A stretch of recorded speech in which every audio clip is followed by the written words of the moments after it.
The following opinions are solely those of BoatTest.com and its test captain. Hi, I'm Steve for BoatTest.com, and today we'll be taking a look at the newest launch from Jeanneau and the new flagship of the Leader line of cruisers. It's the Leader 40. Let's kick it off by going over what I think are the most distinguishing features of this boat. Across from the helm, Jeanneau decided to forego the typical bench seat and went instead with a clever chaise that can seat two forward-facing, or one forward and one aft, or just face the captain. Moving below, take a look at this convenient feature in the galley. Removable pieces of the solid surface counter have their own storage space, and cutlery is easily accessible. Below the deck is more storage in 3 removable bins. In the forward stateroom, take a look at this. The berth is extendable and the insert cushion is right under the berth. In the aft stateroom, the twin berths convert to a queen, and look how the filler panels slide out from under the mattress, and a filler cushion is repositioned from the backrest.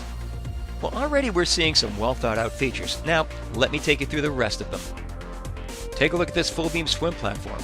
It comes out 4 feet 3 inches, and even the sturdy reboarding ladder has teak treads.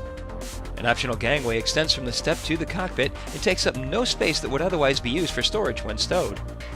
Instead of basic trunk storage that holds a couple of fenders and lines, this one runs way under the sun pad and even has a second compartment alongside. The sun pad has a convertible seat back that creates a chaise or lays flat. The table just ahead will need to be rotated to accommodate. The dinette table expands, so now we've not only got a gathering area, but an open air dining area. The cockpit galley is just across, and here we have a sink and optional refrigerator. An electric stove can go next to the sink. At the helm, Jeanneau went with the 14-inch Simrad hybrid touch display, Volvo Penta's digital ignitions, and the EVC display is to the left. The panel is all white, which can be glaring on a bright day. There's lots of glass, and Jeanneau didn't forget the defrosters. The helm has Volvo Penta's stern drive joystick and a convenient opening side window. Back in the galley down below, let me point out a few more features. For starters, there's the usual storage above. An opening port light provides ventilation. The 2-burner gas stove is standard, electric is optional. The fridge is just below.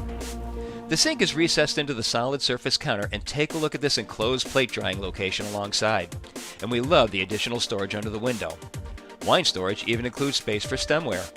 Directly across, the dinette table swivels to ease getting in and out, and of course it lowers to form another berth. And it's easy to see how the level of fit and finish is so well executed. Materials are well thought out for both durability and comfort, as well as aesthetics. The forward stateroom has a large island berth, hull side windows, and the usual overhead hatch.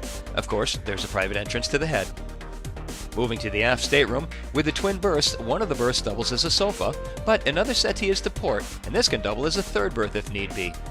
Additional storage is above. A table provides a private place to check in shoreside, and when it's time to turn in, a sink allows for cleaning up before bed without having to go to the single head up forward. Now let's get underway and see about performance. We tested on a choppy day off the south of France and got a good feel for her handling in these conditions.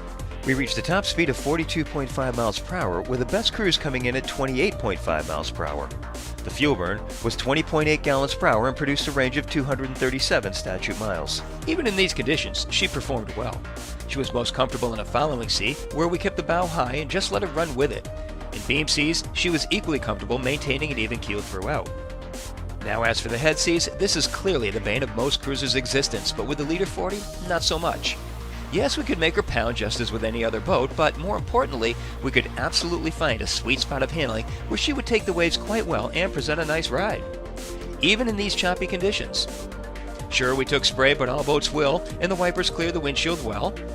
We can see here how she cuts across one wave to the next, and we could have gone on like this for hours, but Jeanneau wanted the boat back. And of course, with this hardtop version, if you want to stand while operating, the sunroof will need to be opened. Upon our return, the stern drive joystick performed flawlessly. In my opinion, Jeanneau did a fine job on the design of the Leader 40. She has clever use of space, and as we've seen, she has quality handling characteristics to go with it. And she's offered in either this hardtop version with opening GRP sunroof, or this open version with an arch and bimini. And that's my sea trial and tour of the Leader 40 from Jeanneau. For BoatTest.com, I'm Captain Steve. We'll see you on the water.